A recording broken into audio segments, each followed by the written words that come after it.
Mesmo dentro dos quadriláteros convexos, nós podemos notar que existiria uma infinidade de tipos de quadrilátero convexos que nós poderíamos gerar, mas seria inviável estudar todos eles, por isso o foco do estudo dos quadriláteros, além de ser nos convexos, nós ainda estudamos dois tipos específicos de quadriláteros convexos, que são os trapézios e os paralelogramos. Eu resolvi começar com os trapézios, porque ele tem menos particularidade que os paralelogramos, então eu estou partindo da menor quantidade de particularidade para as maiores.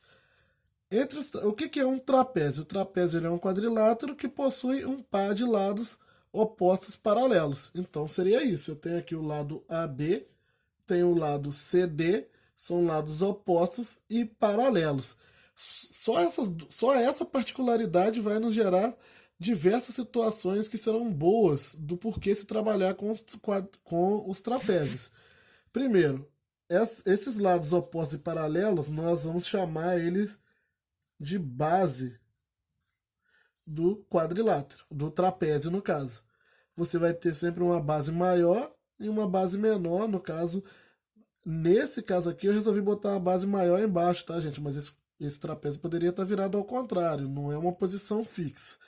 Então a base maior não significa que ela tem que estar embaixo sempre, ela poderia estar virada de ponta cabeça, digamos assim. Como o trapézio ele é um quadrilátero, ele vai possuir diagonais também. Eu tenho aqui, como todo quadrilátero possui, ele tem a diagonal AD e a diagonal BC, passando para o outro lado aqui. Então aqui, ó, AD e BC são as diagonais, né? Bases. E eu tenho MN, que não está na figura, eu deixei para traçar agora também, que é a altura do quadrilátero. É a ligação de dois pontos, um em cada base, formando segmento perpendicular. Eu tenho aqui MN, segmento MN, formando um segmento perpendicular aqui, ligando uma base na outra, ele vai me dar a altura do meu trapézio. Normalmente nos problemas, ou quando você está resolvendo um problema, você costuma traçar essa altura do lado de fora aqui, para você não sujar muita figura na hora que você estiver resolvendo algum tipo de problema, mas ela é qualquer segmento aqui dentro do trapézio que liga uma base na outra, formando um ângulo reto. No caso, vai formar um ângulo reto nos dois aqui. Eu chamo de altura do meu trapézio. Então, isso aqui, MN, é a altura. Mais que isso, como esses dois pares de lado, AB e CD, são paralelos, o que eles fazem? Quando eu gero, poderia ter feito isso antes de traçar as diagonais, mas enfim. Se você observar, esse ângulo todo aqui, ó, que é o ângulo que eu estou chamando de A, e esse ângulo todo aqui, que é o ângulo que eu estou chamando de C, eles são colaterais, se eu levar em consideração essas duas paralelas, as duas bases, e essa transversal aqui. Está funcionando como um caso daquele de retas paralelas e transversais. No caso, eu tenho como se eu tivesse aqui as duas bases do trapézio funcionassem como as duas paralelas, e eu tenho aqui um dos lados dele funcionando como uma transversal. Então, esses ângulos são colaterais. E ângulos colaterais, no caso, serão colaterais internos, é mais do que colaterais.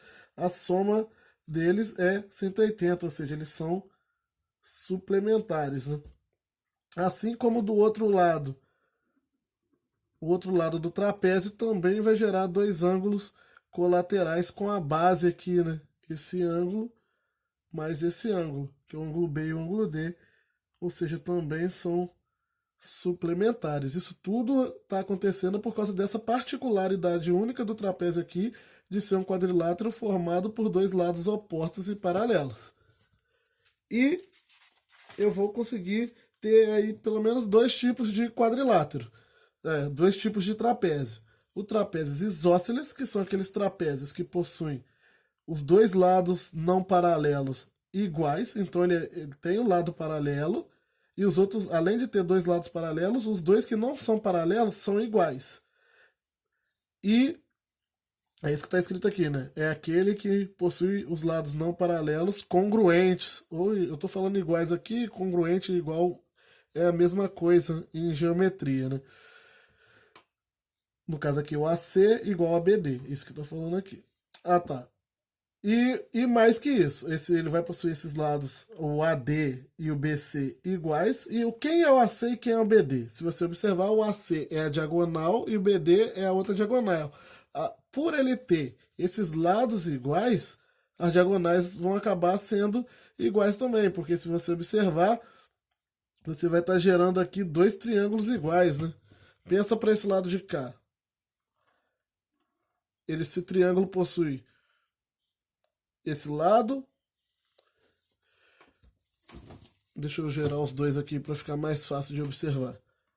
Possui o mesmo lado em comum e esse lado aqui em comum e esse lado de cá que são iguais em comum também. Então vão acabar que são triângulos isósceles e iguais nesse caso. Por que isso vai acontecer? Por que eu posso afirmar isso com tanta certeza? Porque o ângulo A e o ângulo A é igual ao ângulo B e o C é igual ao ângulo D dentro de um trapézio. Ou seja, esse ângulo aqui, ó, A, é igual a esse ângulo B e esse ângulo D é igual a esse ângulo C. De novo, por causa do caso dos trapézios serem duas retas paralelas, dois segmentos paralelos, duas bases aqui. Porque esses ângulos são colaterais e como essa medida aqui é igual a essa, vão acabar que esses valores aqui serão iguais. Porque a soma tem que dar 180 e o e esses segmentos têm a mesma medida. Então, o ângulo A vai ser igual ao ângulo B no trapézio isósceles, tá, gente? Enrolei aqui, peço perdão.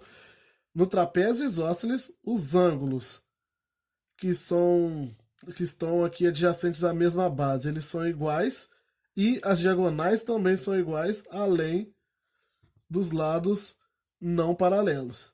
Essa é a característica do trapézio isósceles. E eu tenho outro tipo de trapézio também, que são os trapézios retângulos. Que trapézios são esses? São os trapézios onde um dos lados não paralelos ele é perpendicular às duas bases, ou seja, ele vai ser a própria altura do trapézio. Esse tipo de trapézio aqui é o que a gente chama de trapézio retângulo. Esse símbolo é o símbolo de perpendicularidade. Então, AD é perpendicular a AB e AD é perpendicular a CD. O que significa ser perpendicular? Ele forma ângulo de 90 graus. Mas formar ângulo de 90 graus, isso me diz mais uma coisa a mais. Além desse AD ser perpendicular, ele ser perpendicular indica que ele é também a altura do próprio trapézio, se eu precisar calcular, usar essa altura para calcular qualquer coisa. Então, trapézio retângulo é aquele que possui um dos lados não paralelos perpendicular à base. E isso vai fazer com que esse lado seja a altura do trapézio.